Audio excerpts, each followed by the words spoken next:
In this episode of Fictional Hangover, we talk about pantsless cheese-threatening situations, sexy spelunking, time-space fuckery, and the proper way to make tea in our discussion of Blue Lily, Lily Blue, the third book of the Raven Cycle by Maggie Stiefvater.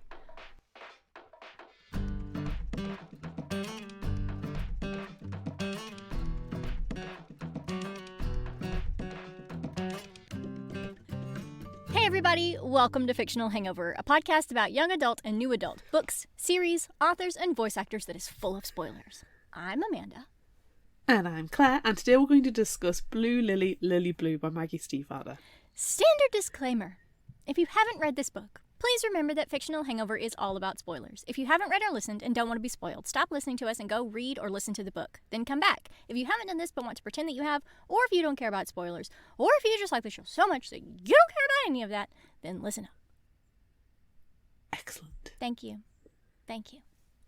I actually heard breaths in that one. Really? Is it just the new microphone? No, I just think you decided not to try and pass out by the end, so, you know. You might be right. Nice. Okay, so we're in the third book of a series. Yes. So it's hard. It's hard to have initial thoughts. Well, I'm going to just gloss over that. It never happened.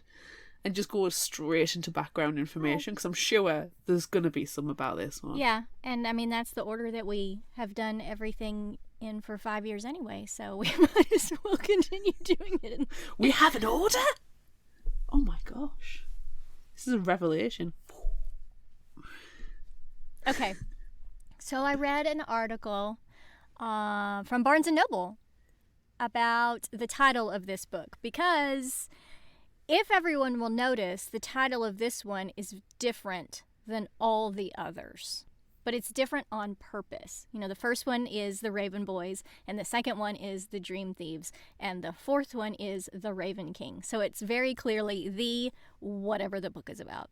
But this one is called Blue Lily, Lily Blue, which is really weird compared to all the rest of them. And the book is kind of weird compared to all the rest of them, too. But the reason why, and this is all garbled together from this blog post, and I'm kind of summarizing it, which, you know, shockingly, we're pretty good at. Some experience. Some experience in summarizing things. So Maggie Stiefvater's asked, why did you call it this? And it's all because of mirrors. And mirrors play a really big part in this book, and there's a lot of scrying, and blue is actually referred to as a mirror, and there's all sorts of stuff that goes along with it. But then she also likes to write about mirrors, like characters as mirrors, and giving people similar circumstances and similar personalities and similar choices, and then seeing which person takes which path, which one makes, like, which choices make people good and which choices make people bad. You know, they're in the exact same situation, so what's the difference going to be? So it was fitting to her to give the title a mirror title, because it's all about mirrors. Makes sense. It's all mirrors all the time. No, it's a nightmare. Unless it's got whispers in it, then it's fine. Yeah, that's fine. That's the only way. It's okay. That article, actually, I want to pull it up again. That article also started out with a phobia of mirrors and how she wanted to talk about that in this blog post. But then she didn't have any real information about it, except for that it's called catoptrophobia. I said that really well. And she was talking about how she wanted to have statistics on how many people are afraid of mirrors, but then she said it turns out that no one knows how many people suffer from that phobia. And then she made up a number that it's 24% of people. So that may be true, it may not be true, but that's science. It is. It's good science. I appreciate that. I appreciate that science. Anyway. Oh, I like that. Yeah. Anyway. Why do phobia names always be really weird? I don't know. I'm sure there's even a phobia of like words like that as well. Oh, I'm sure there is. Phobias for everything. Phobias. A phobia of phobias. What would that be called? I don't know. Phobia of phobias. Yeah. Phobophobia is the fear of fear. But that's not the fear of phobias.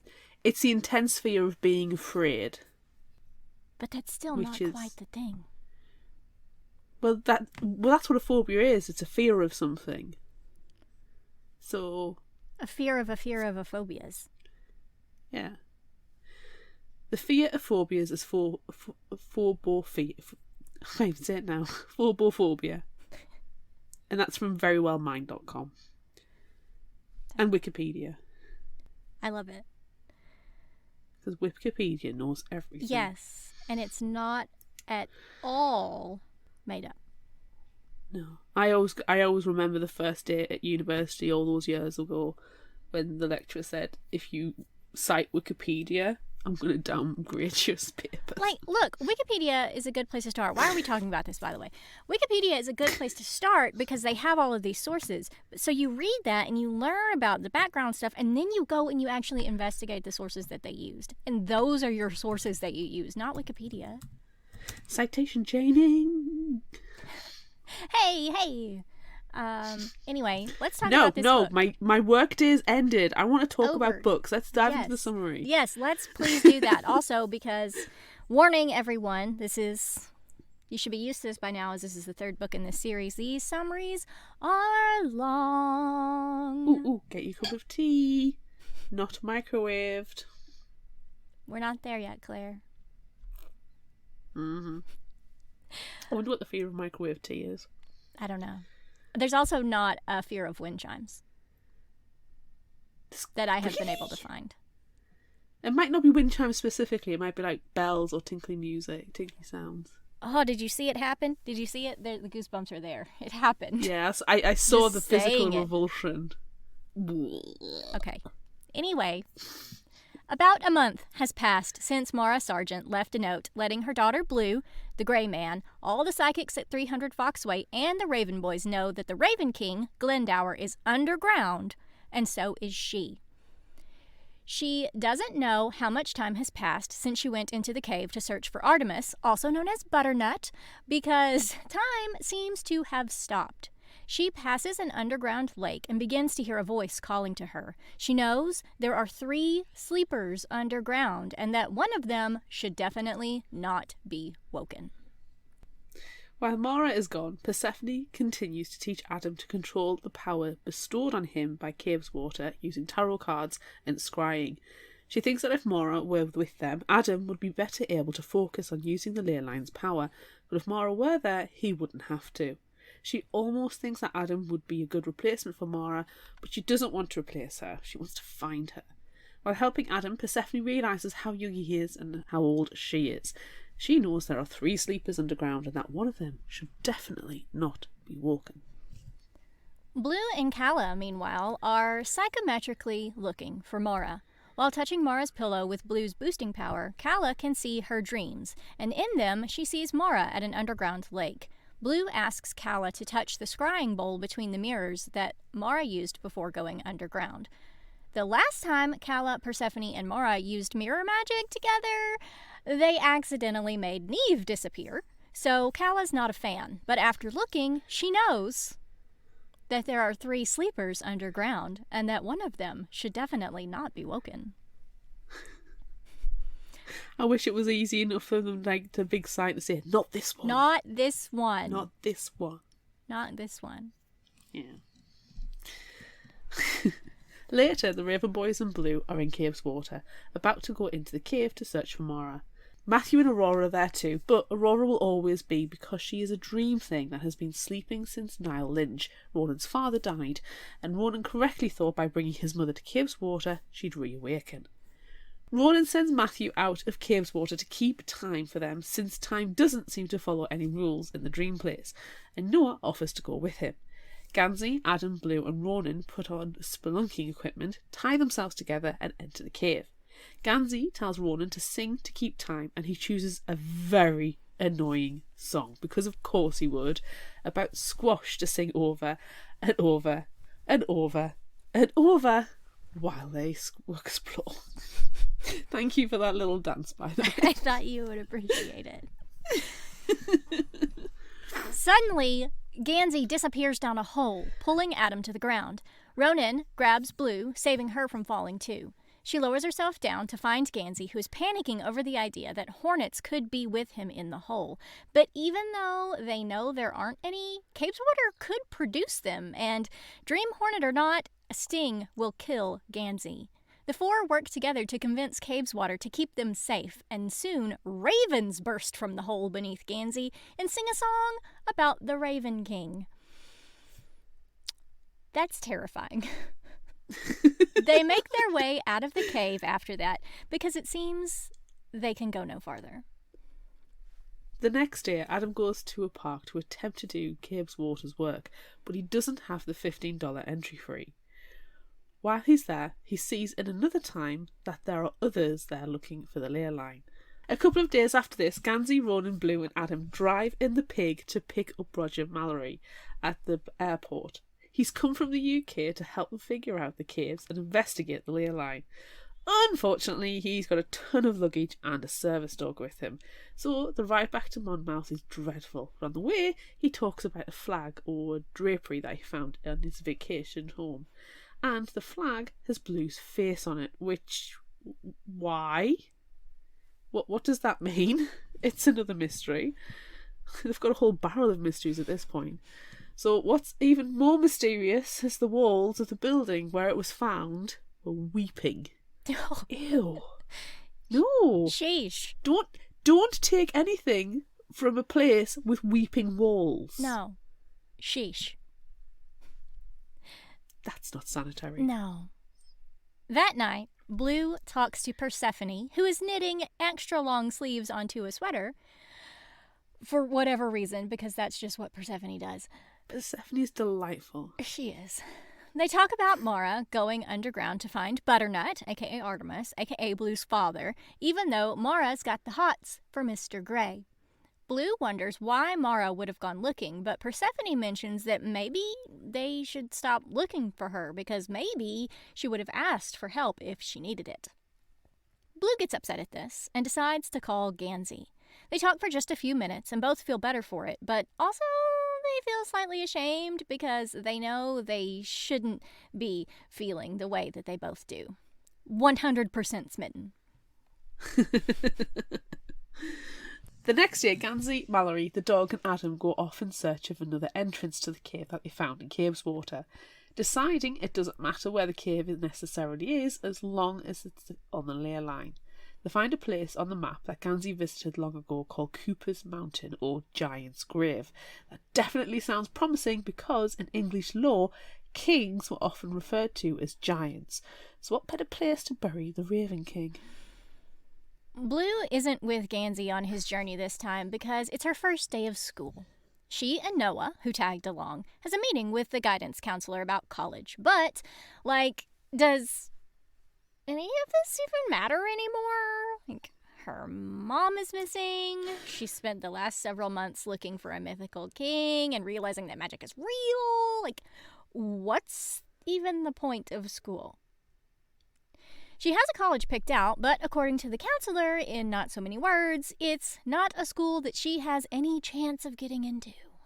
Oh, harsh. As they're talking about safety schools, Noah completely freaks out and kind of explodes. The guidance counselor doesn't even seem to notice. Just papers and shit flying around the room. Wow. Shrug. Blue goes to Monmouth Manufacturing after school, but no one else is there, not even Noah. Soon enough, though, Gansey, Mallory and the dog arrive in mid-conversation about Glendower's family and a poet. Mallory asks for tea,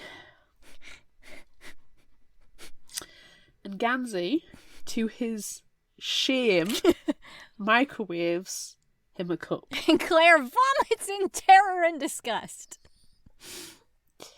She explodes into rage, and papers go flying everywhere, and nobody seems to notice. You know when you're so angry about something, you're actually fairly calm? Yes. I feel like that. I feel I am so angry that Gansey microwaves water in a cup and has the audacity to call it tea. That I can't be explosive about it. I feel eerily calm. I just love it so much because it's one of your least favorite things, and it actually happens in a book that we're discussing on a podcast. And you just hate it, which makes me love it. 2 stars on Goodreads. All because of the tea. Yeah, all because of the tea. And it's not even like it's once. Anywho, so Gansey, just get past it. You don't even makes a cup of tea. You don't even have to say it anymore. In the kitchen, bathroom, laundry room. Gross. That makes it even worse. Microwaving tea in the bathroom. My microwave is in my utility room. You know, that is where the washing is done. So I can understand the placement of the microwave, but you don't make tea in a microwave. It's okay. Just go on. Just persevere. I'm going to move on. Blue follows and they get very close in the small space, which is awkward because they still have, feelings for each other that they shouldn't be feeling.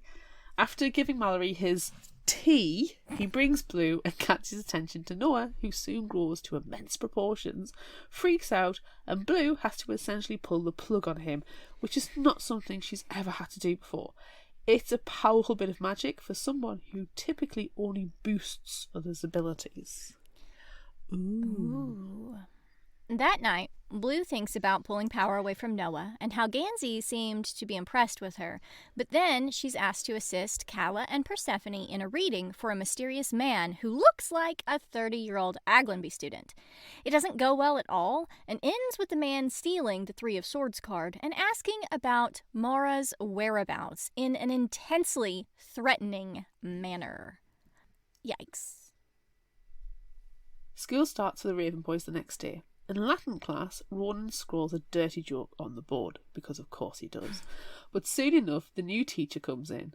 If you will recall, the former Latin teacher, Barrington Welk, was Noah's former best friend turned murderer, who was trampled to death by magical animals in Caveswater after he and Neve, one of Mora and Blue's psychic relatives, tried unsuccessfully to work the ley line at the end of Book 1. The new teacher corrects the grammar in Ronan's joke and is kind of standoffish and off-putting. He also seems to be staring at Adam, Ronan and Gansey. He introduces himself as Colin Greenmantle. Oh no. Oh no. We know that name. But the boys do not. He hired the Grey Man to find the Grey Warren in Book 2. Ooh. Dum, dum, dum. Ooh, that's scarifying. I was going to Scarifying. Oh my gosh. Say that word, but there it is. After school, Greenmantle goes to the farmhouse he has rented with his wife, Piper. Colin and Piper are an interesting couple who don't seem to like each other very much at all until they do.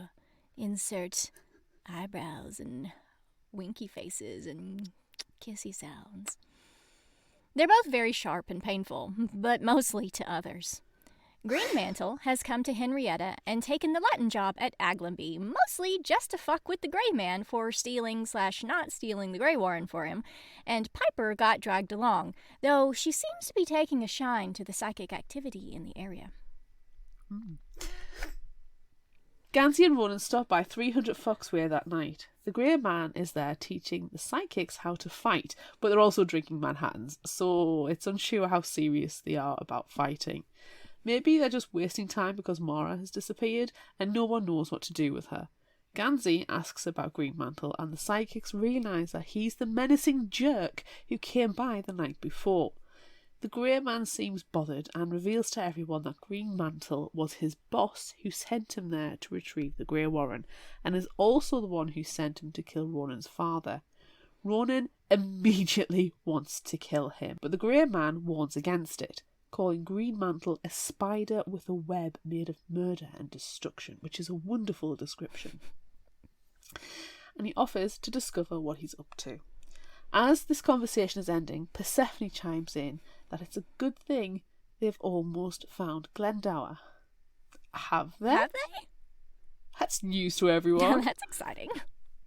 Even later that night, when Adam gets home from work, he sees he's got a letter about a court date with his abusive father who beat him deaf in one ear.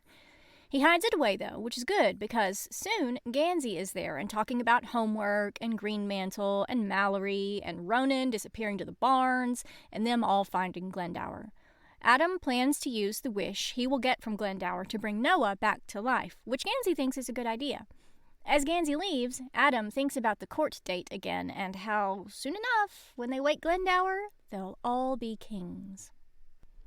The next day, Orla bullies Blue about her not having friends at school and reminds her that the Raven boys aren't really her friends and that they're going to leave her behind as soon as they find Glendower, or when they go to college, or when they get tired of her. It's awful. That is absolutely awful. Luckily, Gansey arrives then, and together with Mallory and the dog, they go in search of a cave on Cooper's Mountain.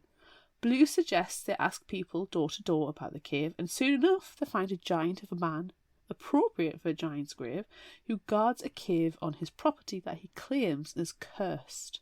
His name is Jesse Diddley, and he's loud and big and just delightful.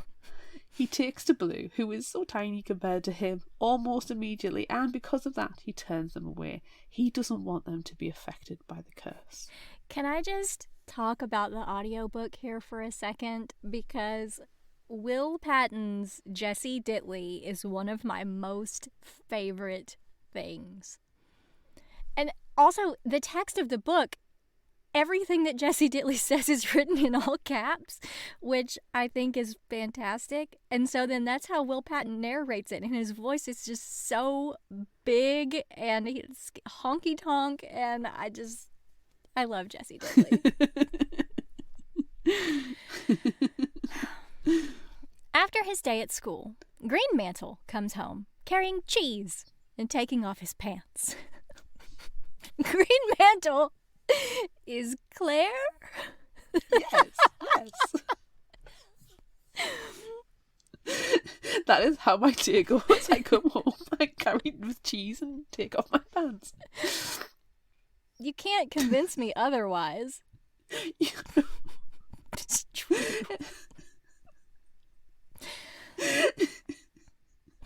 It's scary true. He calls out to Piper about getting crackers, but she doesn't respond because the Grey Man is holding her at gunpoint. He asks Greenmantle why they came to Henrietta. For life fuckery, as previously mentioned, but also for the Grey Warren, even though the Grey Man tells him again that it's not a thing. Niall Lynch told Greenmantle about it, so of course he doesn't believe that it's not a thing. Greenmantle gives the Grey Man 9 days to decide to either give him the Grey Warren or the life fuckery will begin. Throughout this menacing conversation, Greenmantle and Piper nonchalantly eat cheese and crackers. Any situation can be improved with the partaking of cheese and crackers. Especially if it's threatening. Yeah. And pantsless. Pantsless cheese-threatening situations. Pantsless cheese-threatening situations is perhaps the best thing about this book. Or just life in general. Yes. Anywho. Really want some cheese and crackers now. I know, me too. While the cave discovering and cheese eating is happening, Adam is alone at work fixing cars, hating the cooling weather for chapping his hands. Cave's begins to call to him in an eerie way, creeping him out until he grabs Persephone's tarot cards to help him discover what it wants. The cards show him 3 sleepers, but Adam already knows them. One to wake, one to definitely not wake, and another one. And then Cave's shows him a part of the ley line to repair. As soon as he figures it out, the eeriness goes away. But then Adam hears something else, a clicking sound. It's Ronan's white dream monster from the night of Kavinsky's death, and thank goodness, Ronan is right behind it. He's come to ask Adam to do research about unravelling Greenmantle's evil spiderweb, but Adam's clearly busy with at least 7 jobs and school and Cave's and his upcoming court date and everything else he does. He's going to do the research though, because of course he is. Ronan leaves, and later, when Adam finally heads home too, he sees a container of dreamed lotion for his hands in his car from Ronan. Aww. And Amanda erupts into squeeze. Blue spends part of her evening bickering with Calla and learns a little more about the 3 sleepers. She and her friends are meant to wake one, and Mara is meant to not wake another. But still, there's just not much about that 3rd one. Blue then takes the list from the Church Watch from Book 1 outside to her favorite beech tree to look over it. The Grey Man is out there too, so she explains what the list of names is, that each person on the list is going to die within the year, and then she finds the name she was looking for. Not Gansy's, because we already know about that one. Well, the Grey Man didn't, but now he does. But another name. Jesse Ditley's. Blue thought his name sounded familiar, and she was right. So Jesse is going to die sometime in the coming year. But is he going to die because the cave is cursed, or because of Blue and her friends, or what? Why? Just no. Do not allow it. No. Blue calls Gansey later that night, so he heads to the privacy of the bathroom, kitchen, laundry room, and they talk about ducks for just a few minutes until Blue hangs up, but they're both completely satisfied with the few moments they spent together chatting. Ronan comes in shortly after, and Gansey asks him if he's going to kill Greenmantle. No, he's not. He's got a better plan, but he doesn't say what it is. Then he gets a cold hot dog for Chainsaw and shares a new song he's just found with Gansey. Surprise! It's the squash song again! Ronan laughs and goes back to his room, and if you are watching this, if you're one of the lucky Patreons who can watch our videos, you get to see Amanda dancing the Squash 1, Squash 2 t-shirt. Hashtag always be plugging. After school the next day, Gansey, Adam, and Ronan have an interaction with another Aglenby student, Henry Cheng, who Gansey kind of has stuff in common with, but not really at the same time. Henry's a decent enough guy, and his family is working on drone bee technology, which is kind of like Gansey in that he could be murdered by bees. See, it's not alike at all, but kind of. Ish. Ronan and Adam leave Gansey and head to the barns. The night before, the Grey Man asked Ronan to dream a Grey Warren to give to Greenmantle, but fuck that. Ronan has another plan. Ronan is definitely one of these guys of, you give him a plan, but if he thinks of something better, he's going to do what he wants to do. Of course he is. Anywho. At the barns, Ronan shows Adam something he's been working on. He's been trying to dream a way to wake up someone else's dream, a way to keep his mother awake outside of Cave's and a way to keep Matthew awake if something were to happen to him. Because, surprise! Matthew is a dream creature that Ronan created when he was just 3 years old. Wow, that's powerful. I know. We had a conversation about this. Was it last book? Or even in... No, it had to have been the last one because Matthew was in that one a lot. And I was like, you don't say anything. Keep it together, Amanda. Keep it together. He's a dream. Because we were trying to figure out why Declan was so different. And we were like, well, He's just a loner. He's just a loner on the outside. Dream creatures all over the place except for Declan. I think I did a really good job not going...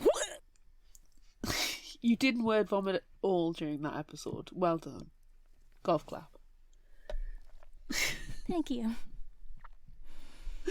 So Ronan shows Adam a couple of things. One is a globe with a piece of cave's water inside, but it doesn't do anything. Another is a blanket of moss. Another is something Ronan keeps wrapped up. They carry the moss and the wrapped thing to one of the dreamed cows that sleeps forever in the barns. Ronan places the moss on it and its pulse quickens, which is amazing. Then he unwraps the wrapped thing, which keeps shifting and is slightly terrifying. It's a dream before it takes shape. Ronan places it in front of the cow and its ears and lips twitch, but it still doesn't wake. This is still amazing though. It's amazing magic, just like everything else at the barns, and it's exactly why Green Mantle can't be given a Grey Warren. Instead, Ronan wants Adam's help in creating a way to frame Green Mantle for an unspeakable crime. Ugh. We read that book before. This one's better than that one. Oh god, yes. Even if it does have tea made the wrong way.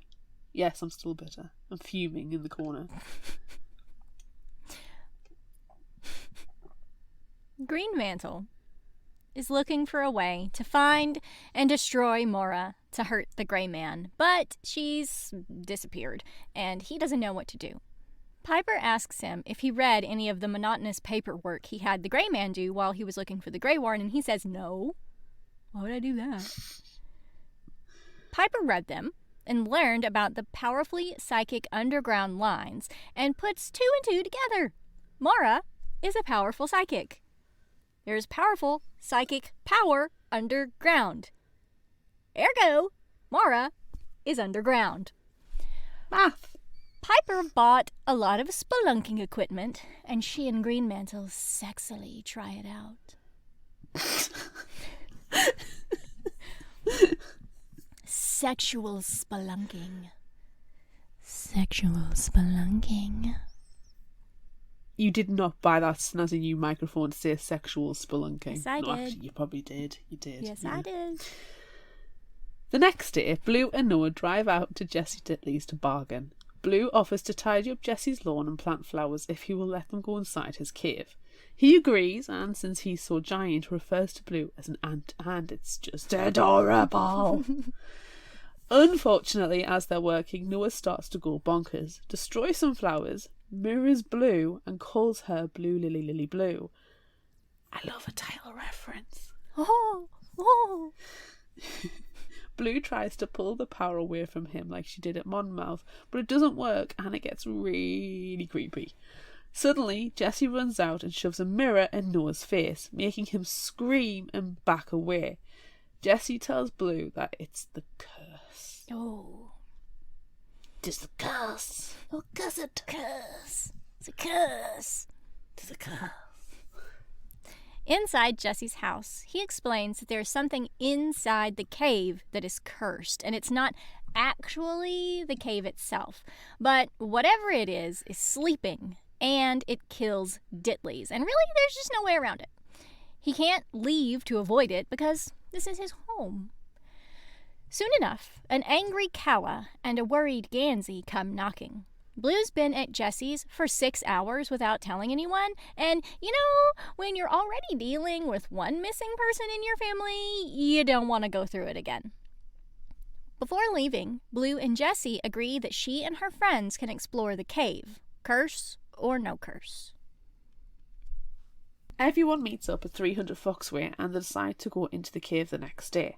Blue explains the curse and they talk about the sleepers again, and then Blue tells them about the list of names from the Death Watch and that Jessie Ditley's name was on it, meaning he's going to die, which is also probably means that his curse is real. Ronan morbidly admires the list and Adam asks to see it, but Blue quickly lies and says Mora has it. Persephone and Calla raise eyebrows, and Adam notices, but no one else seems to. He deduces that one of them is on the list and drags Blue outside with him before he leaves for work. She reluctantly lets him know that it is Gansey who is on the list, and he decides that they're going to wish for his life when they meet Glendower. It's a good use of a wish. It is. Blue calls Gansey much later that night to come pick her up. She's in a foul mood about her missing mother and Adam finding about Gansey's name on the list, so she wants to get out of the house. They go for a drive and have another not kissing makeout session like they did in the last book and decide to never speak of it again. As they drive back home at nearly dawn, they see Henry Chang broken down on the side of the road. Gansey puts on his Richard Campbell Gansey III voice, which Blue hates, so she's in a snit for the rest of the ride. She tries to call him out, but doesn't do a good job. Luckily, Gansey realizes she's not mad at him about being Richard Campbell Gansey III, but for some other reason. Obviously, it's his impending doom, but she refuses to tell him what's actually wrong. And then Amanda and Claire shout, "Communication!" It's literally what I was thinking. Teenagers, man. The next day, Gansey, Adam, Ronan and Blue go into the cave. It feels wrong to Gansey, and well, it's because it is. Shortly after they enter, Adam gets mad at Ronan for singing, but he isn't. Then Adam realises that he's hearing whatever he's hearing in his deaf ear. Ooh. When he realises, Chainsaw opens her beak and starts creepily singing, but it's more like she's just playing the song, not singing herself. When the singing stops, they decide to keep going deeper into the cave, and then they come upon a door with an effigy of Glendower surrounded by ravens. Ronan kicks the door down, which angers Gansey, and then they enter.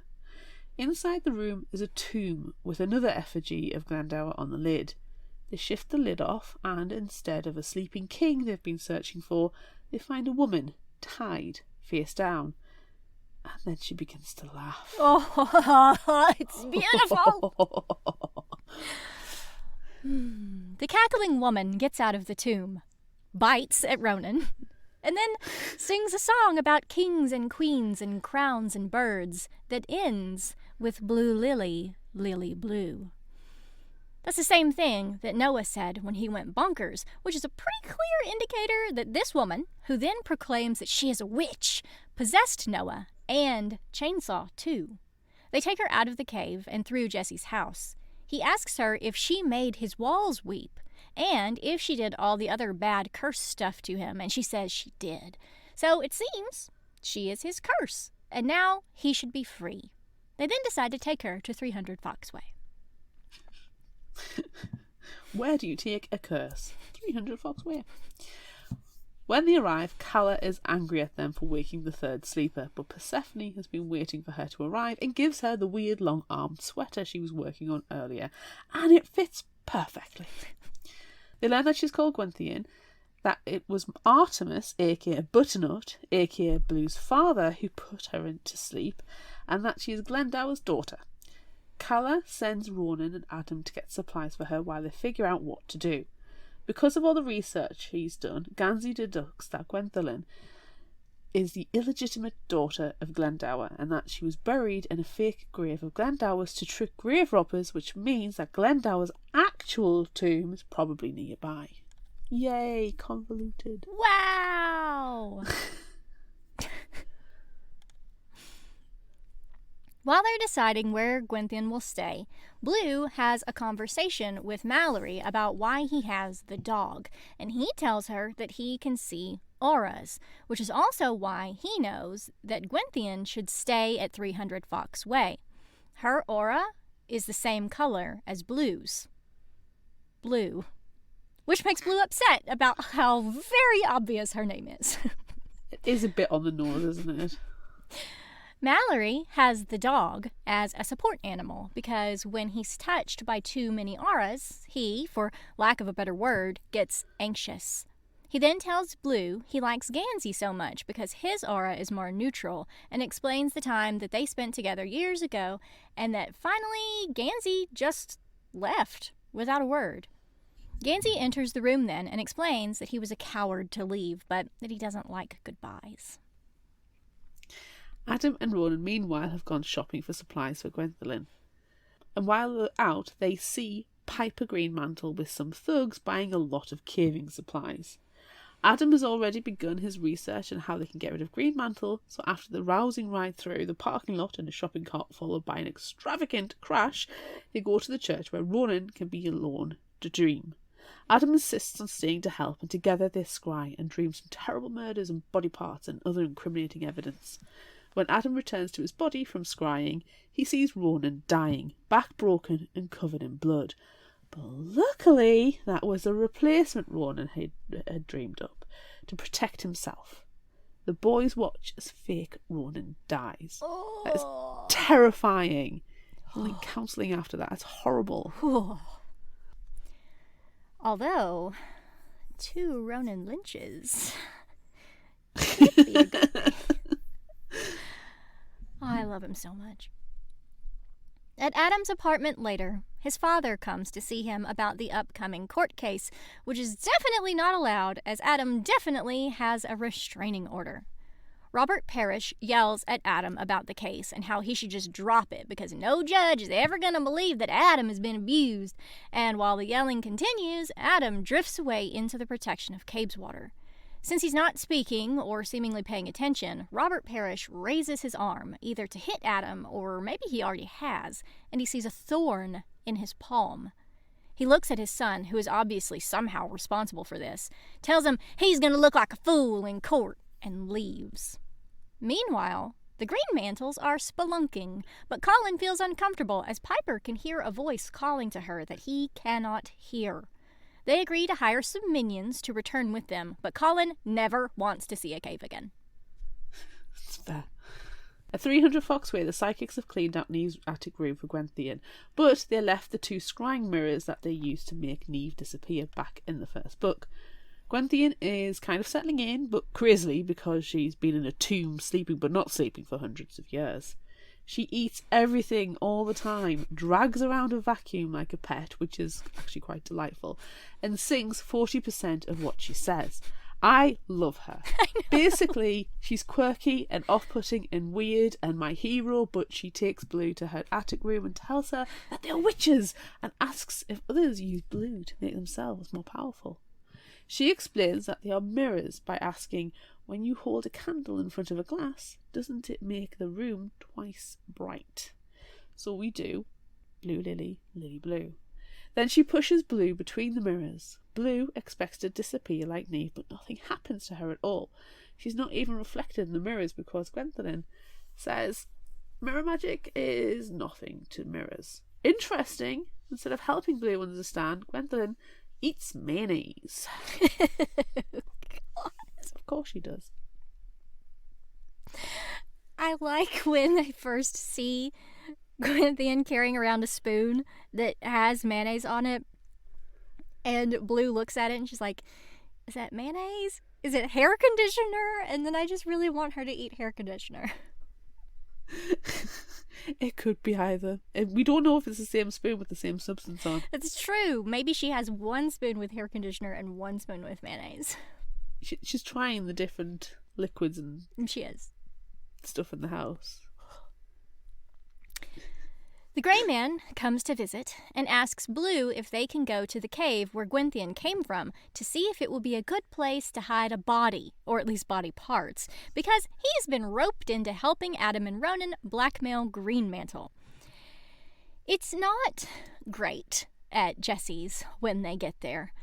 Jesse opens the doorway, blocking the cave, and a huge multi-headed monster comes out.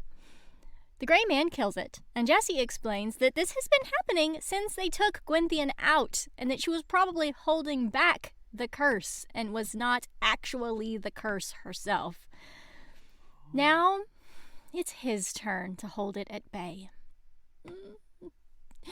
The Greenmantles, meanwhile, are thinking of haunted objects, Colin, and listening to a disembodied humming whilst staring intently into a mirror, Piper. Colin wants to finish what they've started and get the hell out of Henrietta, or just get the hell out of Henrietta. Whichever comes first. At school the next day, Gansey, Adam and Ronan run into Henry Cheng, who is protesting outside of his building, undergoing renovations. Henry is all about school politics and no one else seems to care much. Henry asks another friend to get him a coffee, and when the friend doesn't, Gansey offers to go to the teacher's lounge and grab one. While he's inside, he hears a tremendous crash and runs back out to see scaffolding has fallen from the roof exactly where his friends were just standing. Ronan and Henry are covered with dust, but Adam is in the centre of the destruction, completely fine and surrounded by a dust and debris-free circle. Adam leans to Gansey and tells him that he didn't even think about it, just imagined being safe, and Capeswater listened. Oh. Ooh. Thank goodness it did. Yes. The next day is Adam's court date with his father. He didn't tell Gansey or Ronan or Blue because he wanted to get this over with on his own, even though they all know about his shitty home life. As the judge calls for the hearing to begin, Gansey and Ronan arrive, impeccably dressed and ready to support Adam. Of course, Gansey is friends with the judge, who asks him if he's found his king. Not yet. Though we don't know the outcome of the hearing, we hope that it goes well and in Adam's favor. And since Gansey is involved, surely it does. It has to. Later, Adam takes Noah and Blue to Capeswater's work. As Blue is inside a gas station getting water and getting sleazed on by an old man, Adam thinks about blackmailing Greenmantle and how everything's probably ready to do that. Noah reads his mind, and it's creepy. On the way, Blue and Adam argue about literally everything, but then Blue turns on a tape that was in the tape deck. It plays the Squash song, and Amanda dances.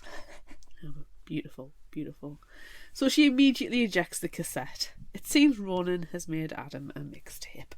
They go back to the park from the beginning with $15 this time and head to a little rocky crevice.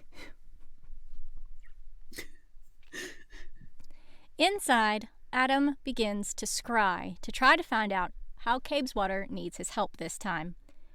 He learns that there are rocks that need to be aligned in order to strengthen Capeswater, which then shows Adam images of his friends holding hands and bumping knuckles and picking each other up off the ground, and Adam realizes that Capeswater isn't the only dream place, and it's stronger when it's connected to others, just like Adam is. Adam continues scrying and sees a woman and a man inside a cave near a red door. Something dark calls to him, promising answers. Then a woman calls to him, and then Blue and Noah call to him too, but he doesn't respond. After too long, Blue cuts Adam with her switchblade in order to bring him back to his body. After aligning the stones, Adam realizes that the woman he saw and heard was Mora, and she's still alive. Oh! Adam meets up with Persephone later at a little convenience store that is one of her favourite places. She gives him $3 to get her a soda, and then they talk about 3 being an important number and how Persephone thought that Adam could be a good replacement for one of the 3 psychics if something were to ever happen to one of them. But then she realises that he is very much like her, an outsider. They talk about knowing when they're going to die, and Adam asks if Persephone knew about Gansey's death and says that he's going to use the wish from Glendower to save him. Persephone asks for how long, and Adam gets mad at her for being so disconnected from everything. But she gives him $3 more to get himself a soda. When he comes back, Persephone is gone, and it turns out was actually never there. Adam rushes back inside the shop to call 300 Fox Way because he knows something is wrong with Persephone after their morose conversation. At 300 Fox Way, Adam scries with Calla grounding him and Blue boosting him. He searches for Persephone, and then he, in her voice, calls out for Mora. Wherever Persephone is, she's looking for her. Adam shouts Persephone's name then, and then stops responding, just like he did in the crevice. Calla yells for Blue to cut Adam's power off, so she does, just like she did with Noah. Adam comes back to his body and says that Persephone is in the attic. They rush up there to find her body between the mirrors where Neve disappeared. Persephone is dead. Oh, I hate it. Gansey arrives at 300 Fox Way to comfort his friends and declares that they're going back into the cave in Cabeswater the next day to find Mora. As Gansey is holding Blue, Gwendolyn comes in the room with more riddles and songs. Then she tells Gansey that he is very similar to her father Glendower. She suggests if they're looking for Mora, who was looking for Artemis, then they should look for Glendower because Artemis will likely be very close by. It's right there. Have they tried the phone book? Greenmantle is greeted later by Adam and Ronan, who present him with an envelope full of evidence of him doing terrible things to children, and tell him to leave Henrietta, or else everything in the envelope will come true. Greenmantle vaguely threatens Adam by providing the address of the trailer he grew up in, but really, he and Ronan are untouchable, and everyone involved in this situation knows it. Greenmantle calls to Piper and tells her they're leaving, but she refuses and says they're going into a cave to find someone that will make that envelope disappear. Greenmantle is not convinced. He doesn't like caves. He does not like caves. The Greenmantles plus 2 thugs go to Jessie Dudley's cave. He's guarding it and refuses to let them pass. Then the Grey Man sneaks up on them. Everyone gets into a tussle and the Grey Man kills one of the thugs, and then Piper shoots Jessie and then points her gun at the Grey Man. Greenmantle is done with all of this, which is going to make everything in that envelope look exceptionally true now that he's been involved in actual murders. So he leaves while Piper, one thug, and the Grey Man go into the cave. Oh, why is everyone He's good such dying? a wretched coward as well. He is. He's a wiener bag. But why is everyone good dying? Because it's book 3 and it's about time. Oh. I mean, people have been dying all over the place in all the rest of the books, too. Yeah, but didn't care about most of them. It's true. And Noah was dead at the beginning. Noah was already dead, so he doesn't count. Yeah. Okay. While all of that murder is happening, poor Jessie, Blue, Gansey, Adam, Ronan, and Gwenthian go into the cave in Cabeswater. Adam and Ronan leading because they know that Cabeswater won't let them die. They go down the same hole that Gansey fell in, but more carefully this time, thank goodness, and come upon a valley full of animal skeletons, some of them long extinct. It looks like they were frozen in mid-gallop, making everyone think of the ghostly animals that trampled Barrington Welk in Book 1. They decide that this valley is a test and that they have to wake the creatures in order to continue through the cave. But how are they supposed to wake bones? Gwenthian says the same way one would wake a dreamer. Oh, clues. Ronan and Adam get to work using Ronan's weird dream thing he created to wake the cows to try to wake the bones. They move rocks to boost the ley line, and Blue tries to amplify the power, and everyone can feel it, but nothing stirs. Suddenly, Gansey commands the bones to wake up, and they do. The animals begin to stampede towards the opening at the other end of the valley that is shrinking, so Blue suggests they ride the beasts to the opening, but only she and Ronan are able to make it through before it closes.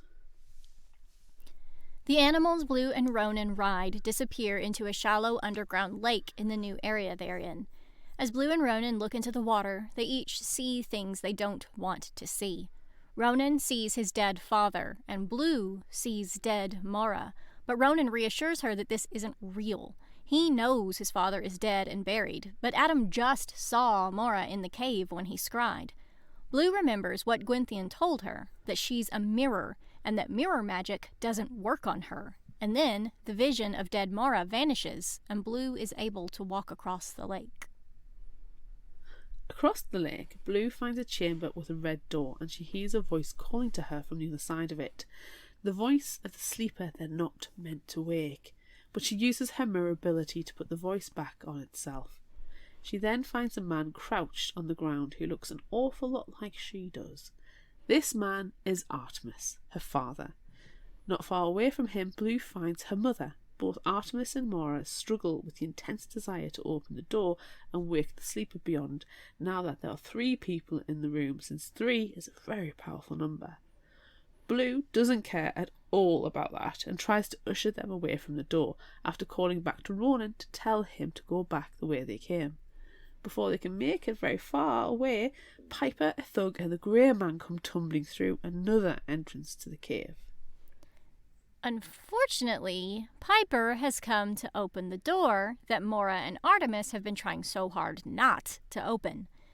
The Grey Man is tied up, and the whole situation seems pretty terrible. Piper tries to shoo Blue and Mora out, but before she goes, Blue asks to hug the Grey Man goodbye. Piper agrees, disgusted, which is good because Blue takes the opportunity to cut his bonds with her switchblade. He reacts immediately, and guns and flashlights and people go everywhere. The gun goes off, and Artemis gets shot, not life-threateningly though. He is bleeding, which is good, but what's not good is that somehow Piper ends up with a gun again, and it's pointed at Mora. Then, blood from Artemis's wound drips to the floor and runs uphill to the door, mesmerizing everyone. Artemis uses this distraction as an opportunity to knock the gun from Piper's hands.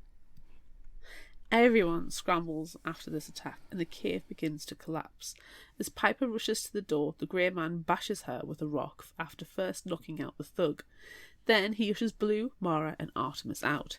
As they're crawling away, Piper follows and shoots again. The Grey Man tells Blue to lead the others to safety, and somehow the cave completely collapses with Piper on one side and everyone else safe on the other. They make their way out of the cave and meet up with the others.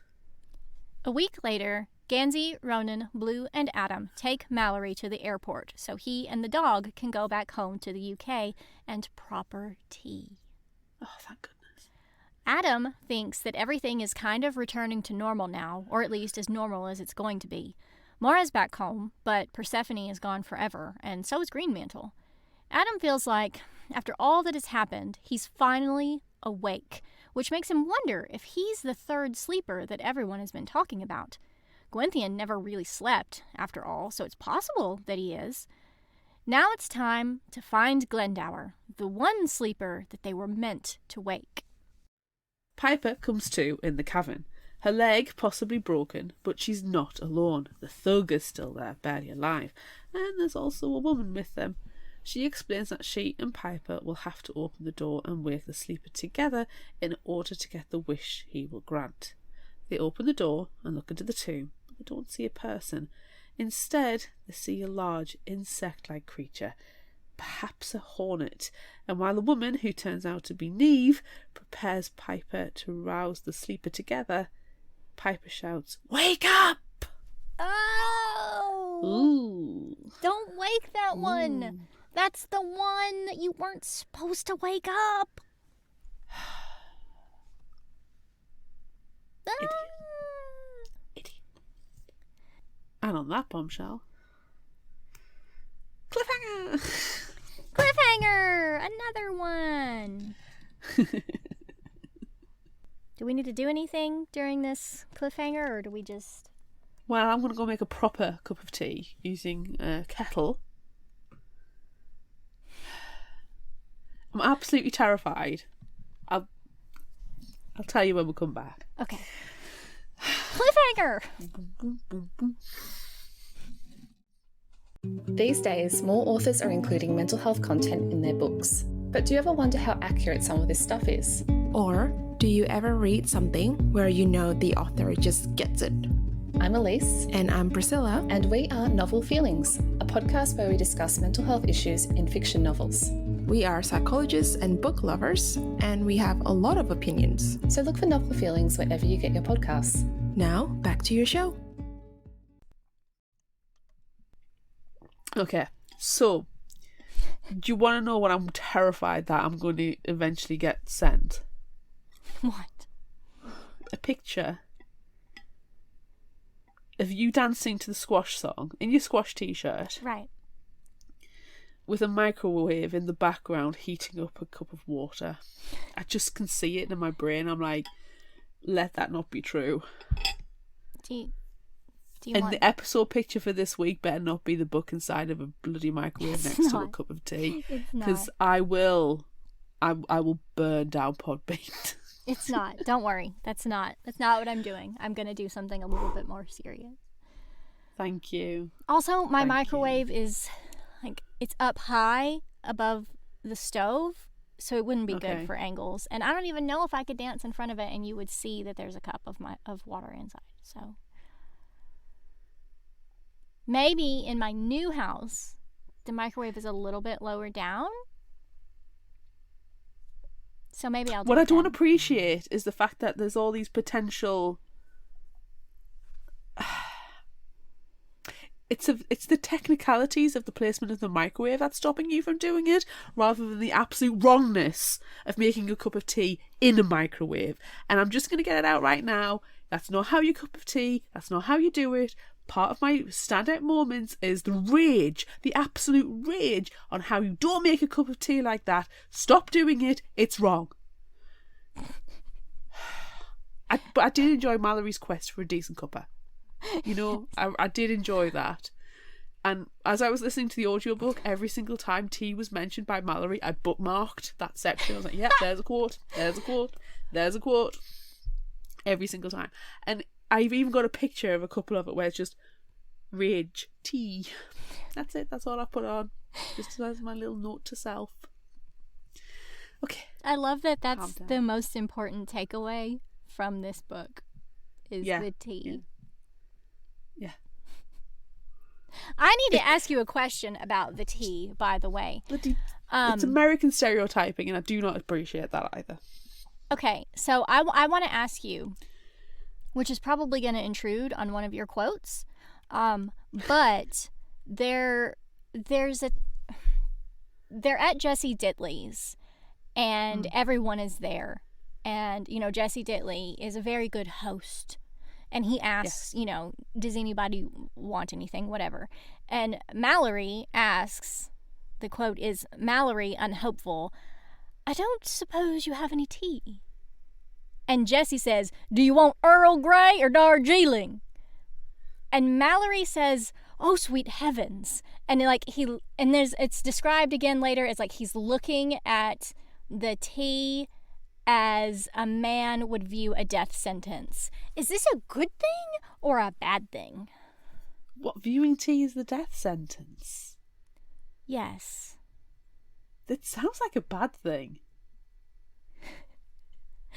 But then also, maybe not that. That's mixing two of the times. What I really want to know is about do you want Earl Grey or Darjeeling? And his response is, oh, sweet heavens. Is it, oh, sweet heavens, because, oh, God, no? Or, oh, sweet heavens, as in, you giant, amazing man, you have tea? I read it as the second, you giant, amazing man, you have tea, and you're likely going to make it with a kettle, because if you have options like that, you respect the drink. Okay, I just wanted to make sure. That's the way I'm reading it, because at least that's the way I did. Right. And I assumed, because those are like actual proper teas, Yes. that it was a good thing. But I was just worried because, you know, Jessie Ditley, going back up to the beginning, or not the beginning, but our discussion, Jessie Ditley is one of my favorite characters in this book. And like, I didn't want to, you know, feel any bad ways about him after his passing. No, I honestly, I respect Jessie Ditley completely. You know, yeah, he's probably one of my favourites actually now talking about it. Because Mallory was on his own quest for his own brew, a decent cup of tea the entire time. Yes. And he finally achieved that at Jessie Ditley's. At least that's the way I read it. Yeah. But he also had tea at 300 Fox Way, but that was their weird teas, and they make a lot of weird stuff from stuff that they find. So while it is actual tea and not microwaved, it's still like weird tea. Yeah, it's like, I don't particularly like peppermint tea because it tastes like toothpaste to me. Sure. And I'm not a fan of chamomile tea. It doesn't I don't particularly enjoy the flavour. Yeah. So it's like saying to someone, do you want a cup of tea? And you're expecting just a standard breakfast tea, just a normal brew. And so then giving you chamomile, and you're like, oh, this is a disappointment. Yeah. Yeah? Or, it's like saying to somebody, when you go to the restaurant, they go, oh, can I have a Coke, please? And I'm sorry, they've only got Pepsi. Or think off-brand. Yeah. And you taste it, it's just not the same. It's not right. Yeah. Yeah, so it's kind of that kind of situation. But finally, Jessie Ditley gives him a proper cup of tea made properly. Yeah. He respects the craft. At least that's the way I read it. Okay. Good. That's how I was hoping that it was, or at least how you would read it, because of all of the tea disappointments. I wanted you to be happy about the tea. Yeah. If you go on, I literally put on the ebook as well, tea. And, getting rid of the insteads and all of that kind of thing. You can track the storyline of Mallory's adventures to get a cup of tea. It's very delightful. Yeah. So I did quite enjoy that. He was intensely British. Like, #excessively British. Excessively. Please visit the Redbubble shop. Yes. He was, and I know I've come across as an absolute tea snob. Oh, definitely. No one thinks no one thinks badly of you. I don't care. Tea snob all the way. But he is exceptionally snobbish to like a class divide. Honestly, you can see his stiff upper lip, and he's so British. And I'm like, oh, are we like that? Okay. Claire, if you go back and he's middle to upper class. Yes. He's not a regular person. Can I just tell you that if you go back and listen to this episode, you're going to track, just like you did with the ebook, the progression of tea, and you're going to go, oh, that's me. Oh. Am I going to have some realizations? You might have some harsh self-realizations. I don't think I'm going to do that then. I can't cope with that right now. One of my favorite things while we continue this discussion of tea is, obviously I've read this book before, and I read it before you did for the episode. And I sent you a text. That was so funny. And it made me think, oh my God, did you already read this? Because I can't remember exactly the wording of it, but I was like, Claire, something terrible that you hate happens in like chapter 7 of this book, so just get ready for it. And you're like, does he microwave tea? And then I was like, oh my God, he does. Did you already read it? And you were like, no, I just know you, and I know that you would prepare me for that. I think I'd already downgraded a star on Goodreads just for that alone. I hadn't even read it yet. It's a shame. It's a shame. I remember saying that this one was probably my least favorite of the series, but I still love it so much. I love it. I think maybe I'm surprised by that, actually. Well, it's hard to top Ronan. Oh, yes. Like, and so the second book was full of Ronan, so it's obviously automatically my favorite one. And I really like the first one with the introduction to everything that's happening. So, I mean, out of 4, they're all very good. I love all of them. But I have to pick one that is my least favorite. And I feel like the first time I read it, I was annoyed by Gwenthian. Okay. Singing all the time. But it's possible that the first time I read it, I mean, I just read it. I didn't listen to the audiobook. So it could have been that, like, lingering in my head, but then listening to Will Patton do it all. I just love him. I just love him so much. I really I mean, am I skipping ahead here a bit? No. I really enjoy Gwenthian. Like, her batshit crazy singing along, having a vacuum cleaner as like a pet. Like, I don't know if you have this particular brand in America. Do you have Henry Hoovers? I don't know that they're called Henry Hoovers, but I feel like Hoover is a vacuum. Well, Hoover is a manufacturer, vacuum is the item. So it's called a Henry Hoover. I don't actually know, it must be a Hoover. But if you Google it, they're all vacuums with faces on, and you get the red ones which are domestic, and you get the grey ones which are commercial size, like bigger. I have a Henry Hoover. My Hoover's red and it has its nose is the wire and it's got eyes on it. I even had a little one for my son when he was teeny tiny. So he would follow me doing the vacuuming around the house with his little fake teeny tiny Henry Hoover. It's delightfully cute. So I just had this vision of Gwenthian wandering around the house with her vacuum cleaner with this little face on it as Henry Hoover. So Google Henry Hoover and you'll see the pictures and you'll be like, oh, they're adorable. They're also really good vacuum cleaner, by the way. Oh, nice. So that was the image in my head, and then just randomly going, oh, what's this, and picking up just random stuff like and wax fruit or potpourri and going, oh, I'll just try some of this. Oh. So yeah, I really appreciated her absolute batshit crazy. Yes, she was so crazy. She's a role model, in my opinion. I really like... a lot of my quotes are from her. Especially the one where she describes herself as a witch. And I'm just going to skip down. We're doing everything out of order this time, all the way back to the very beginning of doing, initial thoughts before we did the background info, which is crazy. We've gone a crazy town. Yeah, we have.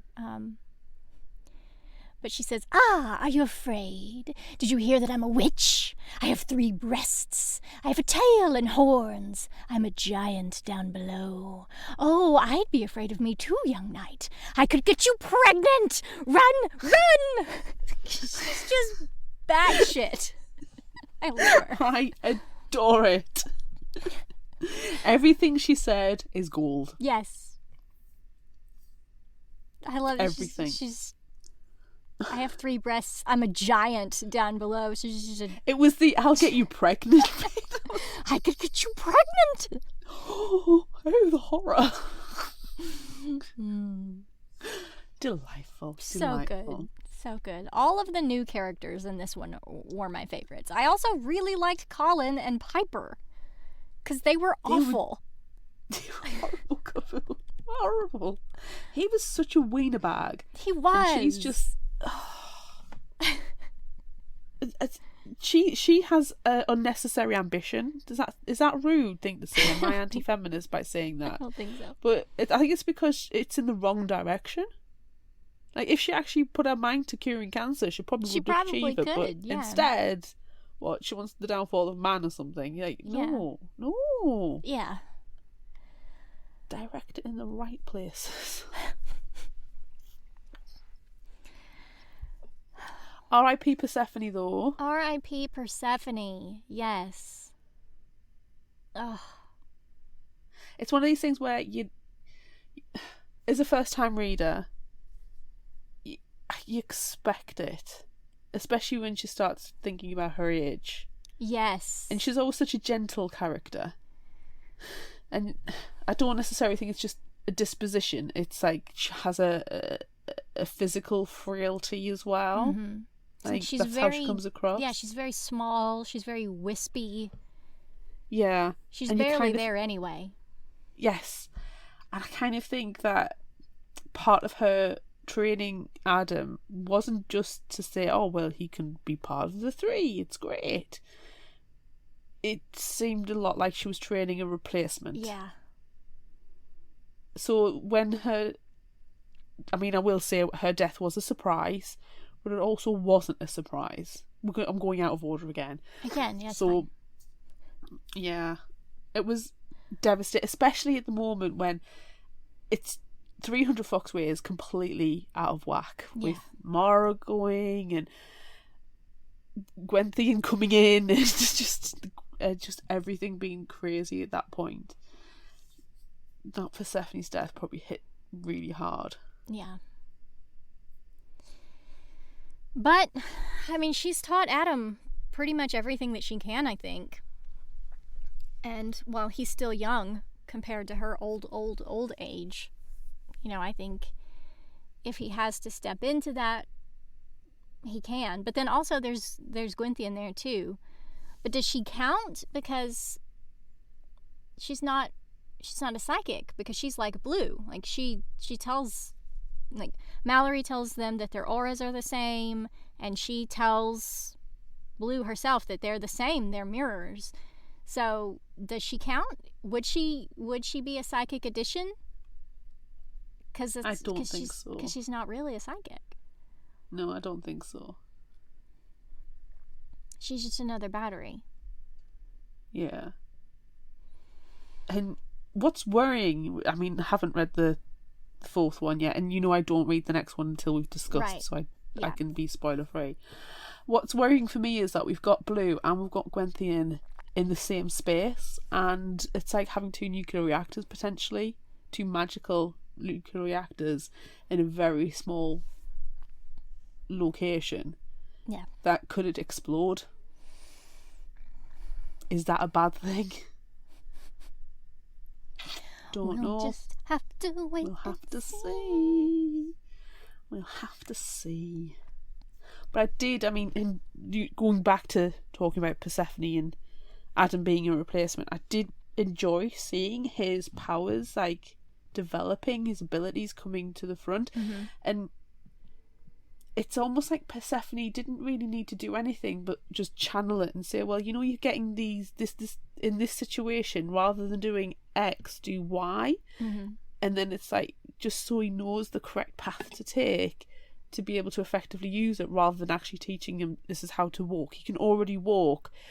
She's just making it more efficient. Yeah. And there's a lot of times where he's scrying or he's doing something, and he hears, like, he starts thinking lots of bad things, and then he hears Persephone's voice telling him, like, you know, you need to be outside of yourself. You're thinking of all of these negative things, but you need to look outside rather than inside. Quit dwelling on all of this stuff. Look outside, and that will help you solve your problem. And that happens a lot in this one. Yeah. She tells him to look outside of himself, and she's just teaching him lessons, and then she dies.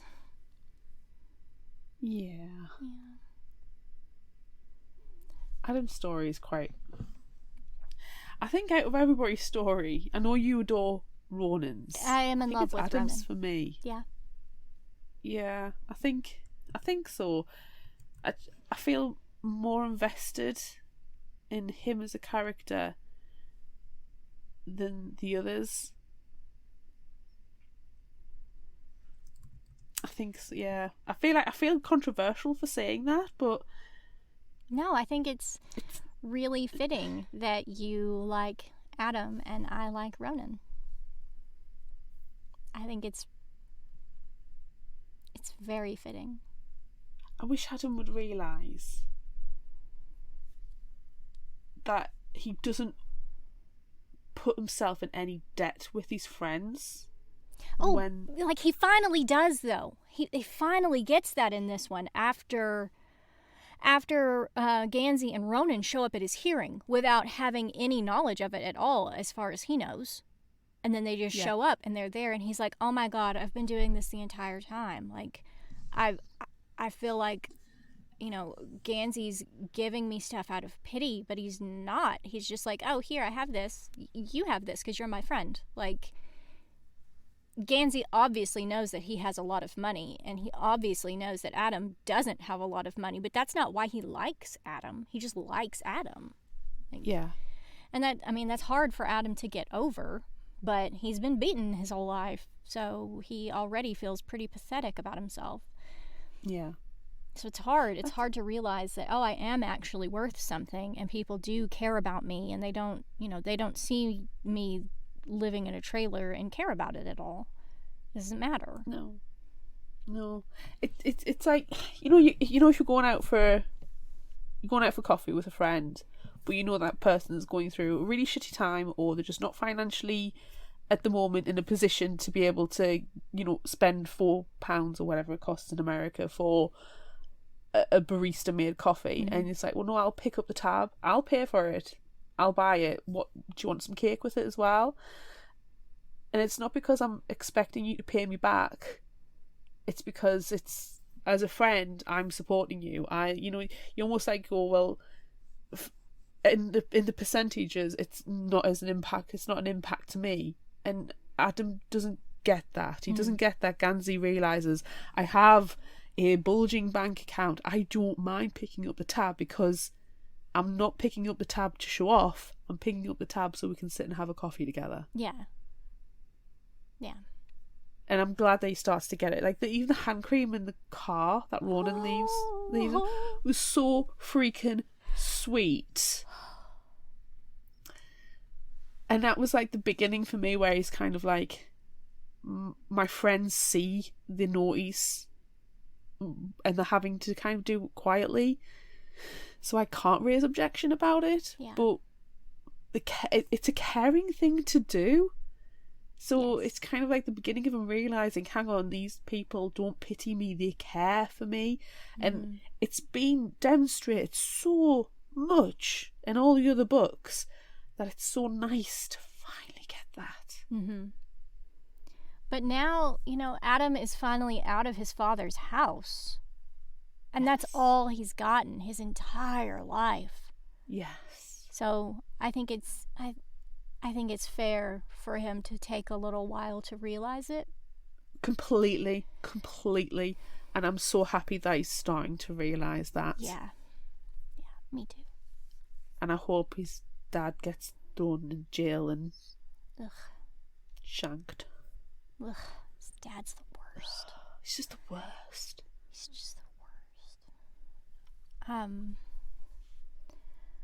I really love that scene where Adam is in the garage working, and then he has to do work for Cabeswater, and then Ronan shows up with his kaiju monster. This is fluffy. Yeah. But I really like that. I like, Adam is driving back home from the barns, where we learn he's been out there trying to dream a way to keep his brother alive if something happens to him, because, surprise, Matthew is a dream. So I just love that he's driving back to Monmouth, and it just so happens to go past where Adam is, and he just so happens to see his car there, and he just so happens to have already had this dreamed lotion for his hands. Like, sure, Ronan, sure, it's happenstance. You just happen to do all of these things at the exact same time, and you just happen to have this lotion that you literally made with your mind. You just happen to have it. And you put it in his car. I love Ronan. So I love Ronan so much. Oh, and the scene where they're in the church and he's dreaming and he has to do all of these terrible, terrible things. The scarifying situation. And he dreams himself, so his nightmares can devour him. Like, terrifying. Weird. And Adam wakes up and sees him there, and his back's all broken and he's covered in blood. Oof. It's terrifying. That's gonna scar a person. That's just, even if you know it's a dream, it's not real, it's still scary. You can still poke it, Yeah. There's still a substance to it. The corpse of your friend right there. Yes. I also appreciate... Sorry? I also appreciate that Adam, as he's seeing himself as more worthy of being with this group of people, he notices Ronan, noticing him, and they're like share longing looks and stuff. I just really like it. He like actually thinks, he just wants to say to people, wish you could see the way that Ronan is looking at me right now, because Ronan, like gorgeously handsome, magically powerful Ronan, could look at anybody like this, and he's looking at me.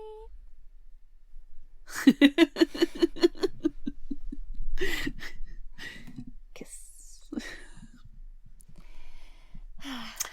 Speaking of sexy situations, Yes. being pantless and eating cheese and Yes. crackers and terrifying situations. Yes. Green Mantle, what a wiener bag. He's such a wiener bag. I kind of liked. I enjoyed his opening scene, like in the school as the new Latin teacher, and it kind of gives us like Hogwarts vibes. It's the teaching position that nobody wants because nobody survives. Right. Who's going to And teach who Latin next freaking year? needs Latin in these days? It's a very posh private school. Of course The they only teach Latin. reason they're able to add on all the zeros is because they teach Latin, and that's not helpful unless you're in very specific worlds of academia, in my opinion. But that's just my opinion. What do I know? Yeah. But I do appreciate the dirty joke on the board, and he corrects it, Yes. and then he turns into an arsehole. Like that kind of behaviour will get the students to be more inclined to like you, and then he just turns into an asshole. It's like, yeah, no, there's no endearing factor Yeah, here. like if he hadn't, been Green Mantle and hired the Grey Man, to kill Ronan's father and do all of the terrible things, like he would probably be a good teacher. He would be the one that everyone likes and get you to turn in your homework on time. Why did you have to be a jerk? Why do you have Who's to be worse, an though? evil spider? Who's worse though, Green Mantle or Piper?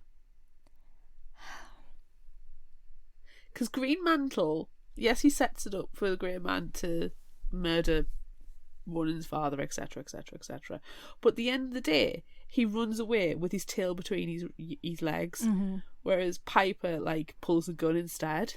And I'm like, she seemed to be the quiet villain of the piece. Like she's Yeah. in the background, eating her cheese all sexily, going in sexy spelunking situations, and then she's the one at the end who pulls the gun, tries to kill everybody, and then wakes up the sleeper she should not be freaking waking up.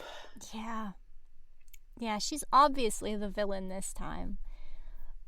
And he's just a wiener. And he's jerk. just a wiener bag. He's just the He is wiener just bag. a wiener covered in peanut butter. He is. Ugh. He's just the wiener bag covered in peanut butter that she has to ride into town. And then she takes over. And she Yeah. even kind of says stuff like that too. She's like, you always do this. We get somewhere and you start doing something and then you get distracted with something else. Like, just finish it for once. And then she does. But she's underground in a cave. How's she gonna get out of there? Is she gonna get out of there? And also Interesting. Neve is there, by the way. Oh, I know. Bombshell. Bloody Neve. Neve. She's just down there. Being all stupid self. Yeah. Like, has she been there since they disappeared her on accident?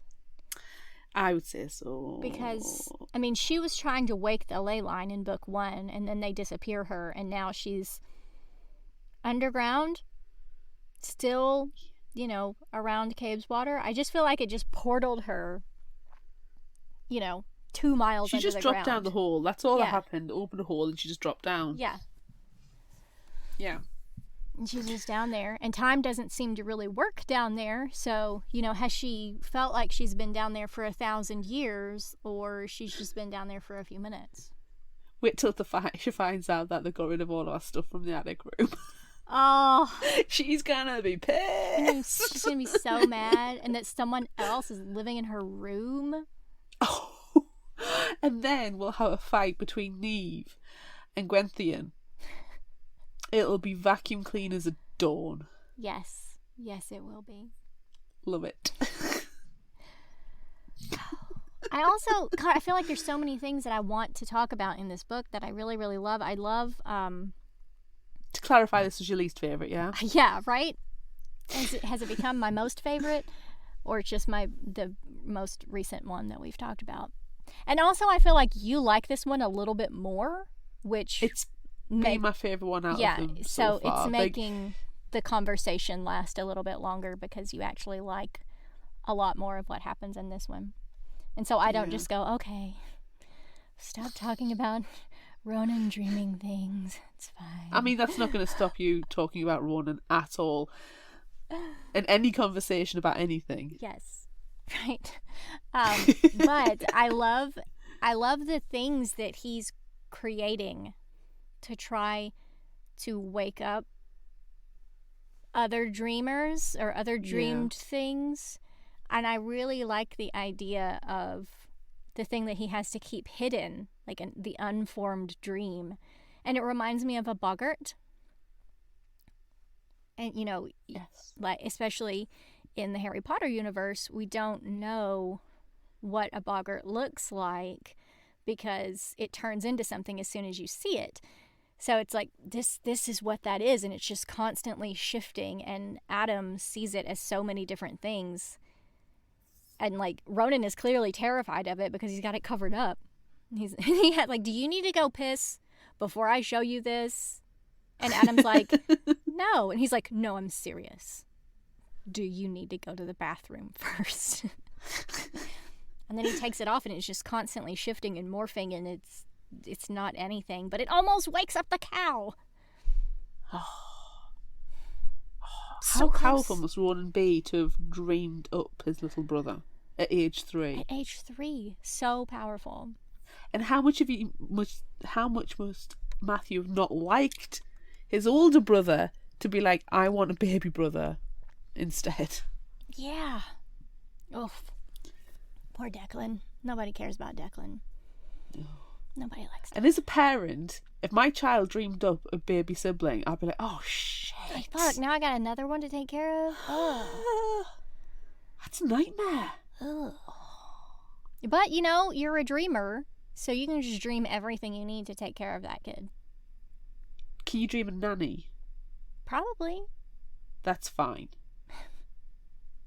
That's fine.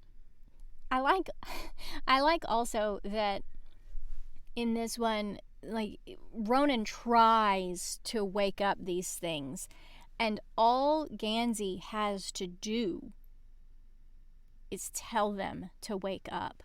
So that Gansey clearly has this power that you don't really notice, except for in this one, anytime Gansey said something, you, like, notice everyone looking at him and doing exactly what he says to do, exactly when he says to do it. So obviously he's had this power all along. You just don't realize it until this one. Yeah. That, he says wake up, just like he says everything else to do. Gansey's been a bit of a non-event until this book. Yeah. To be honest, Ronan and Adam have been the driving force in terms of, like, the Raven boys for me. Mm-hmm. Like, we know I'm not bothered about Blue. Gansey was a bit of a non-event as well. And Noah's barely been in this one. Noah's a ghost. Noah's a ghost. And I appreciate Noah, and I do like Noah, so he can stay. But until this one, like, Gansey just... and finally, people are starting to have their worth. It's kind of like... I feel a little bit cheated that it's taken until book 3 for me to start appreciating some of the characters a little bit more.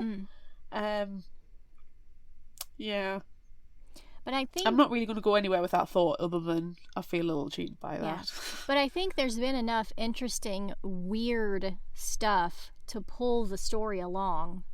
So even if you don't love all of the characters very much, like they all end on such good cliffhangers that you just have to pick the next one up. You know, the first one ends with Ronan telling his friends that he pulled his pet out of his dreams, and then Mara disappearing, and now this one, Piper waking up the sleeper that nobody's supposed to wake. What's gonna happen next? Yeah, well, that's the whole thing, though. I mean, you can't have everybody being all mystical, magical, and woo-woo interesting in book one. I mean, you could if you really, really wanted to, but I think the way that the story's been done, there's so much information. Yes. There's so much history and myth and lore. There's so many characters that you need to drip feed it a lot more than you may have in a different series. Mm-hmm. A more simplistic series. So I think that's part of the reason why as well I appreciate Gansey now starting to realise his potential. Adam's story seems like I see it calming down, but I think it's more that he's found his place. Yeah. Same with Blue as well. I feel like she's found her place, and Ronan, he knows what and who he is as well. Mm-hmm. So it's giving the opportunity for the others to develop and time for them to shine and see what's going on around them that's going to affect them. Yeah. So it's coming together better. And I'm not going to lie, the series has been a bit of a struggle for me. Mm-hmm. The first one I listened to ages ago for another. You were on a podcast for something else, I think, on doing a crossover, and you were doing the Raven Boys. And have you read it? I went, no, I can't remember.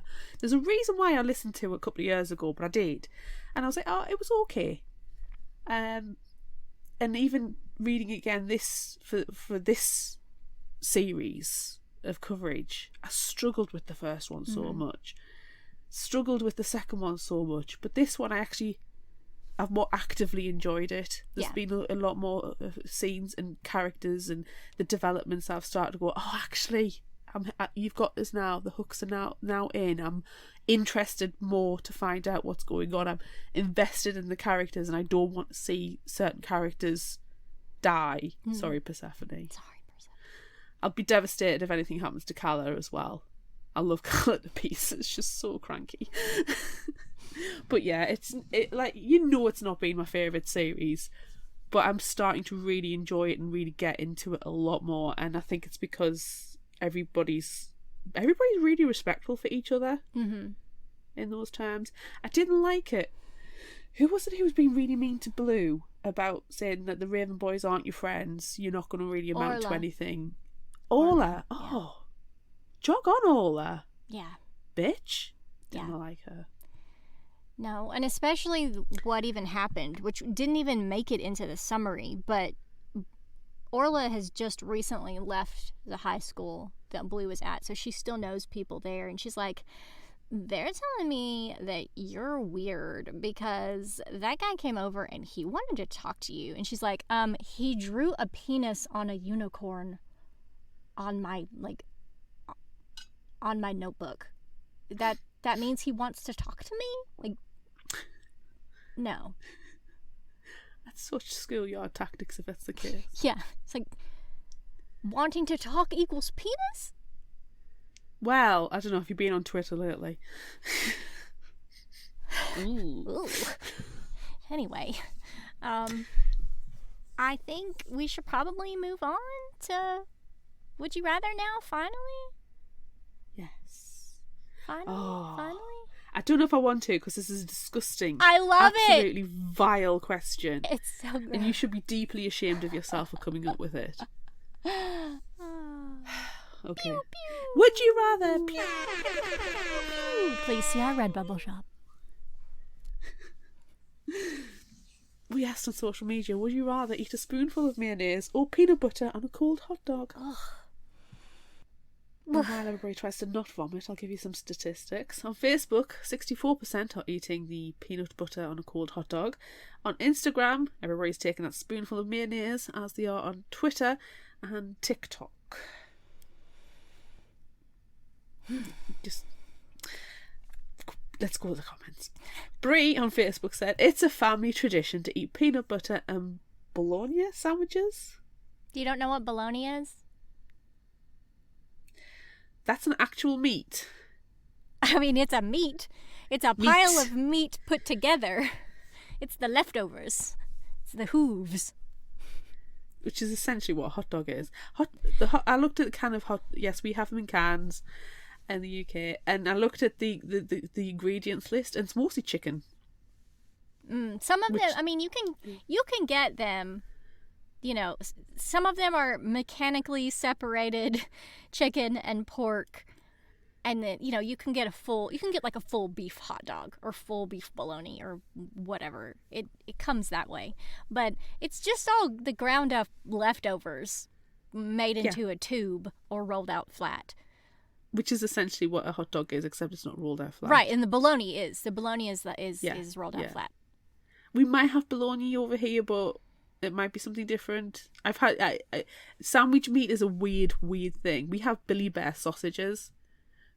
Which is like bologna where it's sliced really thin, but it's like different coloured meats, and it's in the shape of a bear head, which you have as a child.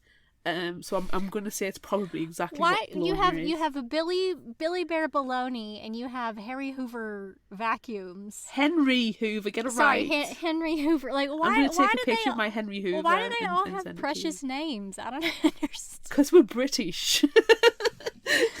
We name everything. Anywho, Bree said it's a family tradition to eat peanut butter and bologna sandwiches. And what is bologna What is bologna but a cold hot dog hammered flat? And it's surprisingly tasty. Katrina on Facebook says, I like mayonnaise, but not sure I could stomach a spoonful. Emily said, I love putting mayonnaise on my sandwiches, so hand me that spoon. Ugh. No. Annie on Facebook says, love peanut butter. It's great on everything. Except I was recently offered some peanut butter whiskey. It was nasty. Ew. Cora on Facebook said, gross to both. I feel like a spoonful of mayonnaise would go down a lot faster than a whole cold hot dog, with peanut butter going with spoonful and then puke afterwards. Ugh. Constance on Facebook sang us a song. Put the peanut butter on the hot dog and drink it all up. That's a song? Don't know what song that is. It's all... Put the lime in the coconut and drink it all up. It doesn't matter. It doesn't matter. It's disgusting when you put peanut butter on a hot dog. Colin on Facebook said, gotta go with the meal. It's not even close to the worst thing I've had in my mouth, and at least it's one and done. The hot dog will take more than one mouthful and frankly tastes disgusting. Snigger. Drew on Facebook is going with mayo because it sounds better of the two. Claire on Facebook, which is not me, I read that so wrong. I was like, why would you eat peanut butter from a dog regardless its temperature? As in, lick it off its head? Then reread and was like, oh. Gross. Surprisingly, that's not me. It sounds like it's something I would do. Eric Finn on Instagram says, mayo any day, because at least I know what I'm getting into with the flavor of it. L20 Kev on Instagram said, me say mayo, daylight come and we wanna go home. Couldn't resist a Beetlejuice reference. I knew that song. It's good. And finally, Kendara Blake on Instagram said, why choose one? That looks like lunch. No. No. No. Disgusting. So what are you picking? Mayonnaise. For why, I hear you ask, whilst you cry. I cannot stand peanut butter. Hate the stuff. It's absolutely disgusting. This is a known fact. I have said this repeatedly on the podcast. I do not like peanut butter. If you gave me the cold hot dog, I'd schnaffle it down in a second because I quite like cold hot dogs. It doesn't bother me. But at least with the mayonnaise, at the moment, I really like vegan mayonnaise because it's not as eggy. Obviously. But I have a jar of very, very delicious garlic mayonnaise in the fridge.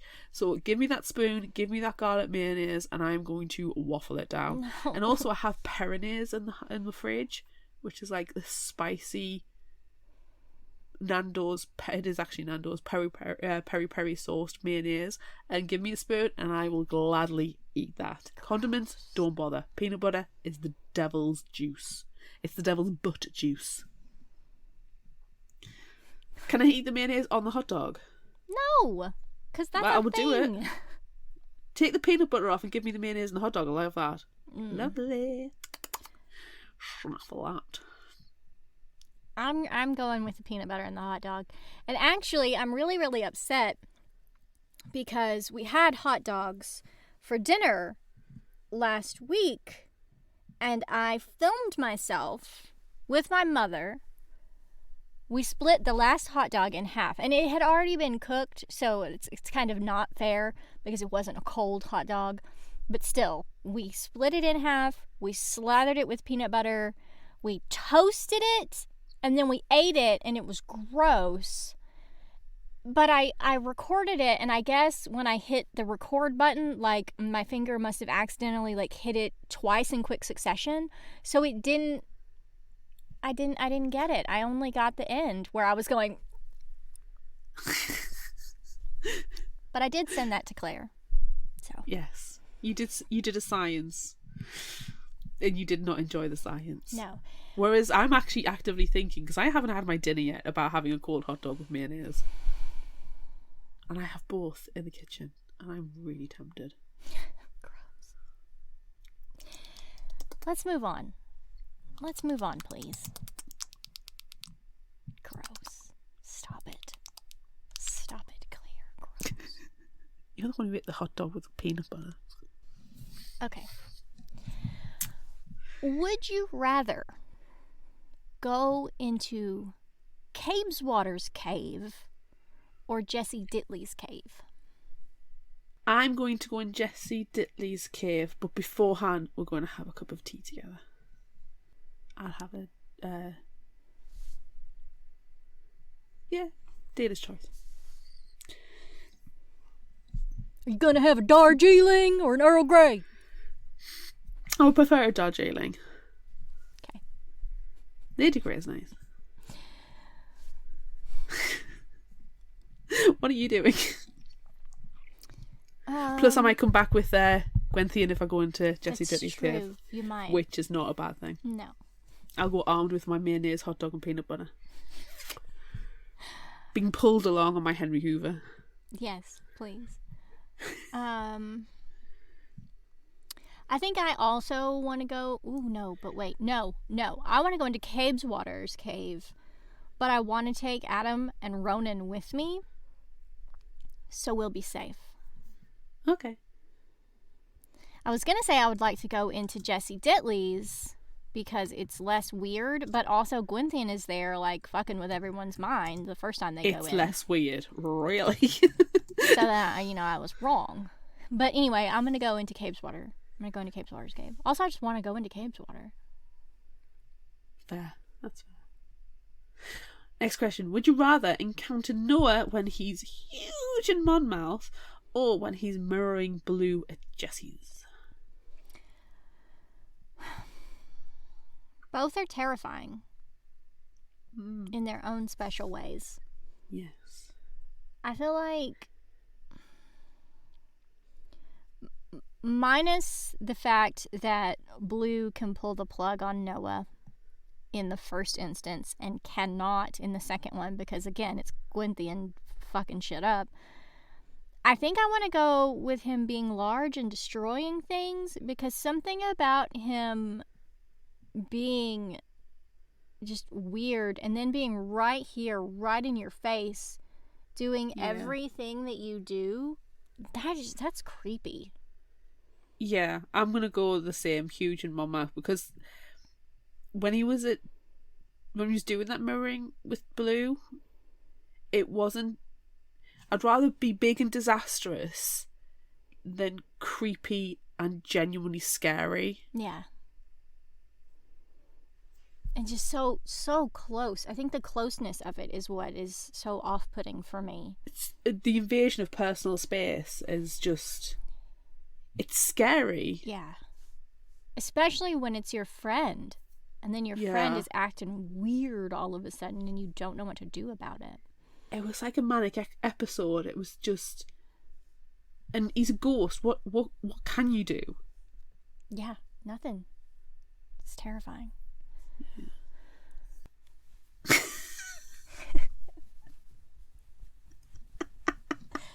Next question. For the listeners.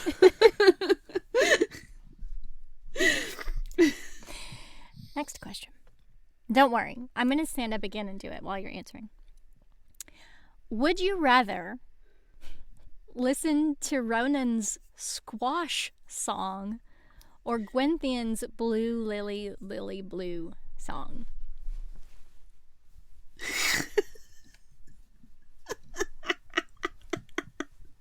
I'm going to say Ronan's squash song just to make you do that dance the entire time that the squash song is on. I just wish it actually existed. Yeah. It doesn't. It's not a real song. I wanted it to be a real song. But it's not. Obviously, I picked the squash song. Obviously. It gives me Baby Shark vibes and I don't like it. Oh, Baby Shark's terrible. I've got that stuck in my head as well randomly for some weird reason. Ugh.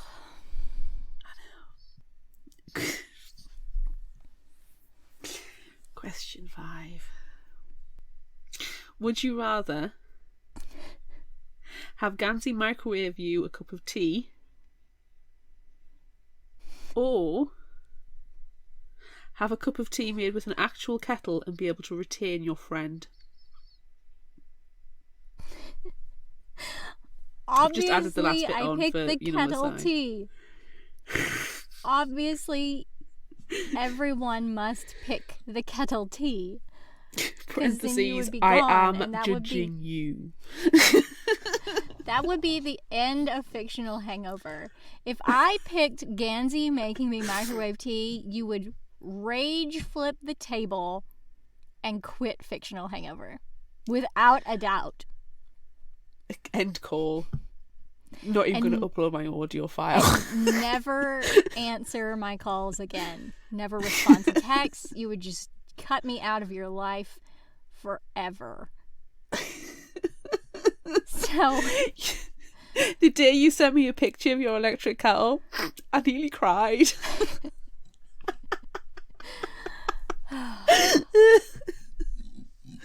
There's just no excuse. I refuse to look at people's random links they send me unless they tell me it is not microwaving tea.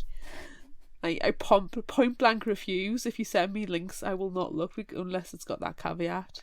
And it's got to be honest. You've got to be honest. Oh, my sensibilities. Ooh. my pearls. Oh dear. Oh my gosh. Okay.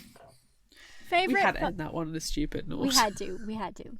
So, favorite final thought quote. I have so many, and they're Me all too. in the same tone. You cannot make tea for love nor money. Okay. Back on the sofa, Mallory viewed the tea as a man would view a death sentence. Mallory left his substandard cup of tea on the pool table and retired with the dog. Mallory, unhopeful. I don't suppose you have any tea. Jessie, do you want Earl Grey or Jarling? Mallory, oh, sweet heavens. Oh, sweet heavens. And finally, I would love a cup of tea. Which is basically me. It is you. And my hubby makes the best cup of tea. I can give you one that is non-tea related, just for you. I mean, do you I have wasn't to? talking to. I wasn't talking to you, Lynch. I need someone with a soul. Aww. And yes, I did basically go through the book and pluck every single one that had something to do with tea, but I stopped myself from getting every single one. All right. Well, whilst yours are all about tea, I'm sure mine are all about Ronan, so it's fine. It's fair. And then, even if I pulled all that off, if I somehow took something that big out of my dream, it would drain the ley line, possibly making Cave's water disappear again, this time with us in it, sending us all to some never land of time-space fuckery that we might never escape from. Time-space fuckery!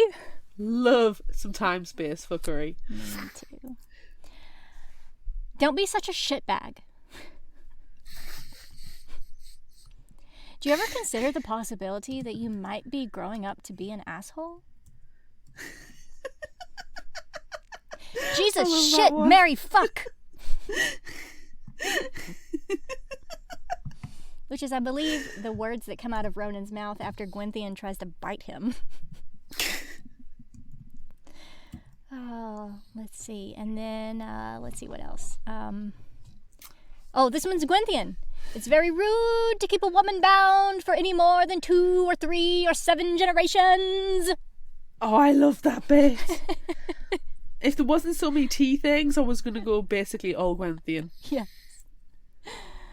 Oh. I like the way you losers thought Instagram before first aid. Fuck off.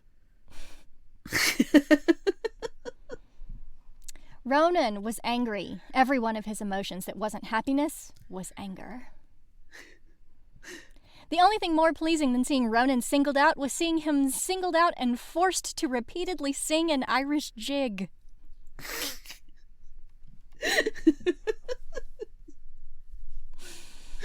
Any more? Oh, I do like Orla saying, I think it's crazy how you're in love with all those Raven boys. That's probably good enough. Fuck off, Orla. Don't care. Do you know every time... Sorry? Oh, I was just...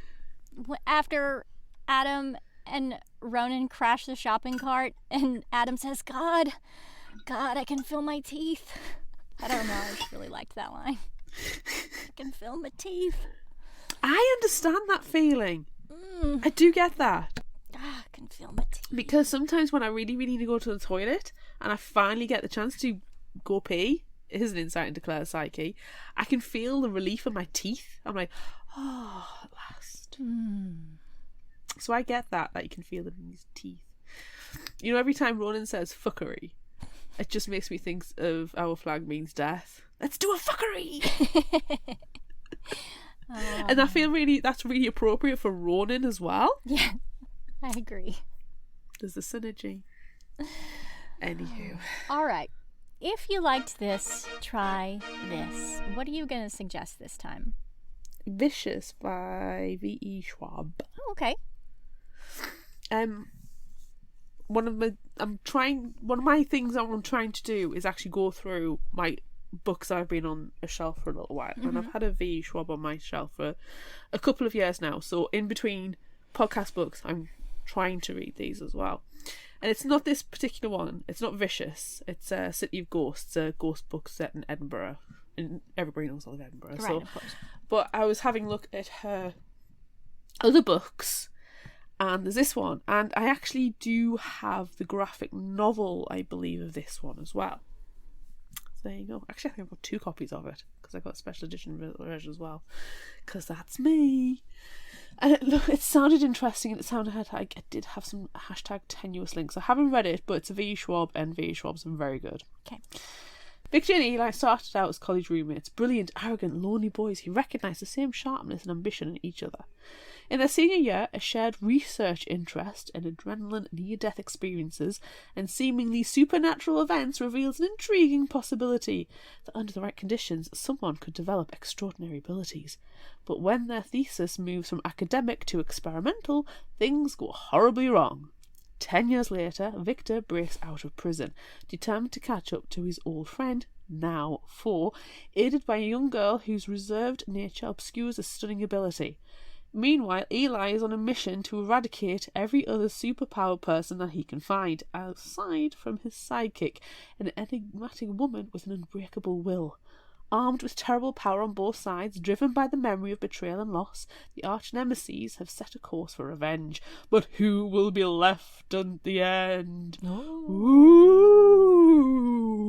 There are so many superhero books that I feel like we need to have superheroes as a theme. Oh, hold on. I need to start 2024. I know. Superheroes. Oh, dear me. Anywho, do you have... I realized that another one of my favorite authors, which we've only covered one of her books on the show in the past, A.S. King writes very similarly to Maggie Stiefvater and Laini Taylor, which are all of my favorite, like, weird, surrealist authors. So I picked an A.S. King book this time. And this one is called I Crawl Through It. Ooh. 4 talented teenagers are traumatized, coping with grief, surviving date rape, facing the anxiety of standardized tests, and the neglect of self-absorbed adults. And they'll do anything to escape the pressure. They'll even build an invisible helicopter to fly far away to a place where everyone will understand them, until they learn the only way to escape reality is to face it head on. Oh. So I felt like this one was really #tenuous link as well, because it is very surreal. And, you know, there's 4 teens. There's 4 teens working together to do weird shit. I like it. It sounds good. Yeah. Do we have a spotlight this week? We do. My new and indie spotlight is a new book. She's not an indie author. It is called The Wishing Pool and Other Stories by Tanana Reeve Dew. And there's not a whole lot that I could get about this one from the email that we got trying to market this one to us.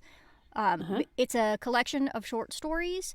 So I'm just going to read this and tell you what it's about, but there's not a lot of details about each story in the collection. But this collection of stories includes offerings of horror, science fiction, and suspense. Ooh. All genres she wields masterfully, from the mysterious magical town of Gracetown to the aftermath of a pandemic to the reaches of the far future. Dew's stories all share a sense of dread and fear, balanced with heart and hope. In some of these stories, the monster is racism itself. Others address the monster within, each set against the supernatural or surreal. All are written with Dew's trademark attention to detail and deeply drawn characters. So there's not a lot of details of, I believe there are 5 stories in this collection, but they're creepy and they're surreal and it sounds really fantastic. So it's called The Wishing Pool and Other Stories, and it is on my TBR when it comes out. That sounds really good. Yeah.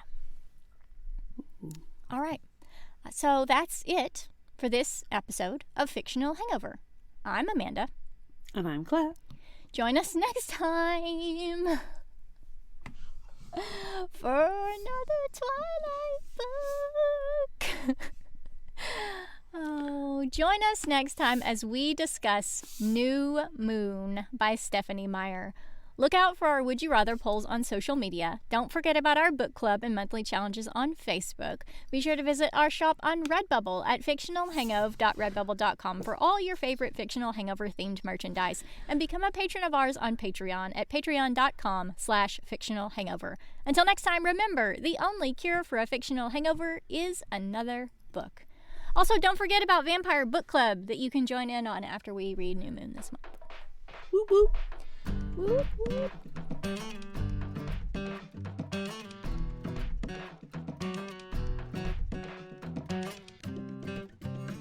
You can find us at fictionalhangover.com, follow us on Instagram at fictionalhangover, find us on Facebook at facebook.com/fictionalhangover, and on Twitter at fictionalhangover, no ER.